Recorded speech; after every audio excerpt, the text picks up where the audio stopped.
आइए आज बात करते हैं करियर इन इंजीनियरिंग पर। इंजीनियरिंग के करियर दो तरह से बच्चे ऑप्ट कर एसएससी के बाद डिप्लोमा करें 3 साल का, या तो 11-12 करें और 11-12 करके एंट्रेंस टेस्ट दे। क्या बच्चे डिप्लोमा करते हैं 3 साल का आफ्टर एसएससी, वो सीधे सेकेंड ईयर बी में जाते हैं और वहाँ अक्सर उनको कोई टेस्ट नहीं देना पड़ता, जबकि वो बच्चे भी टेस्ट के लिए एलिजिबल है, लेकिन वो without test direct second year engineering की एडमिशन के लिए एलिजिबल हो। लेकिन अगर आपने 11-12 दिया, आपने फिजिक्स, केमिस्ट्री, मैथ्स, इंग्लिश और कोई अपनी लैंग्वेज पढ़ी, तो फिर अब आप बी करेंगे, बीटेक करेंगे, जो कि 4 साल का हो। इसको करने के लिए आपके पास दो तरह के इंटरेस्ट, एक ऑल इंडिया टेस्ट है जिसे हम जेईई कहते हैं, और एक हर स्टेट का स्टेट लेवल का टेस्ट होता है, जो DT directorate of technical education की वेबसाइट से किया जाता है, या हर स्टेट में अलग अलग वेबसाइट से इसके टेस्ट के लिए तैयारी की जाती है। जेईई ऑल इंडिया में होता है, ऑल इंडिया के लेवल पर होता है, और जितने आईआईटीज है, इंडियन इंस्टीट्यूट ऑफ टेक्नोलॉजी, उनके लिए जेईई कंपल्सरी 2 लेवल पर होता है, मेन और एडवांस।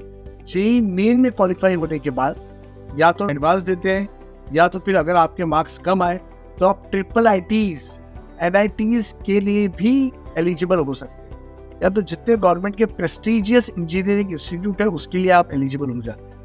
और अगर आपने जेईई एडवांस दिया तो फिर आप आईआईटीज जितने भी भारत में हैं उन सब के लिए एडमिशन के लिए अहल हो जाते हैं। आप स्टेट लेवल का एग्जाम देते हैं तो स्टेट के जितने कॉलेजेस हैं उसमें आप इंजीनियरिंग में बी या बीटेक करने के लिए एलिजिबल होते हैं। इंजीनियरिंग में बेसिक कोर्सेज जो है वो है मैकेनिकल, सिविल, इलेक्ट्रॉनिक्स, इलेक्ट्रिकल और कंप्यूटर साइंस। कंप्यूटर साइंस में अब आईटी भी आ गया है और कंप्यूटर साइंस भी है, ये 2 कोर्सेज हैं। इसके अलावा ऑटोमोबाइल भी है, ऑटोमोबाइल, इंडस्ट्रियल इलेक्ट्रॉनिक भी है। ये तो बेसिक कोर्सेज है जो इंजीनियरिंग में होते हैं, लेकिन अब बायोटेक्नोलॉजी में भी इंजीनियरिंग है, मेडिकल इलेक्ट्रॉनिक्स में भी होता है। और अगर आप देखेंगे तो अब जो नए कोर्सेज हैं, जो इमर्जिंग कोर्सेज में हम बात करते हैं, तो उसमें हम देखते हैं कि आर्टिफिशियल इंटेलिजेंस और रोबोटिक्स में भी इंजीनियरिंग किया जा रहा है।